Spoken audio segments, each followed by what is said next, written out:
असा निघाला सगळ्यांकडून की भाजप बरोबर आपला ग्रीन सिग्नल मिळाला होता, मात्र एकनाथ शिंदे यांच्यामुळे आमची युती होऊ शकली नाही, तुटली, असं सगळं आहे. कसं बघता येईल आपण? नाही, मला वाटतं लोकसभेच्या निवडणुकीमध्ये सन्माननीय राजसाहेब ठाकरे यांनी बिनशर्त पाठिंबा हा त्यावेळेस महायुतीला दिला होता. विधानसभेच्या वेळेस किंवा लोकसभेच्या वेळेसच हा पाठिंबा जाहीर करत असताना त्यांनी सांगितलं होतं की हा पाठिंबा फक्त आणि फक्त लोकसभेच्या निवडणुकीपुरताच आहे, पुढचे निर्णय आम्ही नंतर घेऊ. मग त्याच वेळेला त्यांनी खरं तर विधानसभेची देखील त्यांनी युती जाहीर करायला हवी होती. म्हणजे त्यांच्याच मनामध्ये संभ्रम होता, त्यांनाच विधानसभेच्या निवडणुकीच्या बाबतीमध्ये त्यांना निर्णय घ्यायचा नव्हता. त्यामुळे आता सन्माननीय एकनाथ शिंदे साहेबांवरती आरोप करून मला वाटतं आपण कुठेतरी येणाऱ्या ज्या स्थानिक स्वराज्य संस्थांच्या निवडणुका आहेत, आपलं ध्येय जर का एकच असेल, हिंदुत्व जर का तुमचा खरा मुद्दा असेल, तर मला वाटतं आपण हिंदुत्ववादी पक्षाच्या सोबत किंवा हिंदुत्ववादी युतीसोबत आपण आलं पाहिजे, असं आमचं प्रामाणिक मत आहे. एकंदरीत पुढची येणारी मुंबईची महानगरपालिकेची निवडणूक बघता नक्कीच मनसे देखील सोबत असली पाहिजे, ही आमची अपेक्षा असणारच आहे, माझी वैयक्तिक अपेक्षा असणारच आहे. परंतु अशा पद्धतीने सन्माननीय शिंदे साहेबांना बदनाम करण्याचा जर का कोणी प्रयत्न करत असेल तर मात्र ते आम्ही खपू घेणार नाही.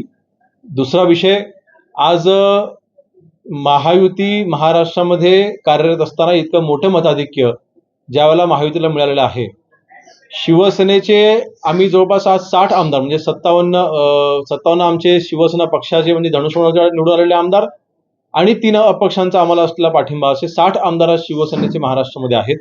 आमचे जवळपास 10 आमदार 10 उमेदवार विधानसभेच्या निवडणुकीमध्ये मनसेच्यामुळे पडलेले आहेत. आपण जर का गणित बघितलं, आपण जर का आकडेवारी बघितली तर आमचे 10 असे उमेदवार आहेत की ज्यांनी मनसेचे उमेदवार आमच्यासमोर उभे होते, मनसेने जेवढी मतं खाल्ली तर त्याच्यापेक्षा पण कमी मार्जिनने आमचे उमेदवार तिथे पडलेले आहेत. आणि म्हणून मला वाटतं ह्याची पुनरावृत्ती होऊ नये. महायुती अजून जर का मजबूत करायची असेल, खरोखर आपलं हिंदुत्व अजून मजबूत करायचं असेल, मुंबईमध्ये आपल्या मराठी माणसाला न्याय मिळवून द्यायचा असेल, तर महायुती मुंबईमध्ये पुन्हा निवडून येण्यासाठी सन्माननीय राजसाहेब ठाकरे यांनी सोबत याचा निर्णय घ्यावा अशी आम्ही त्यांना विनंती करतो. शिवसेनेकडून काही संपर्क नाही, बघा, शिवसेना पक्षवाढीसाठी आम्ही सगळ्यांचं स्वागत करायची आमची तयारी आहे.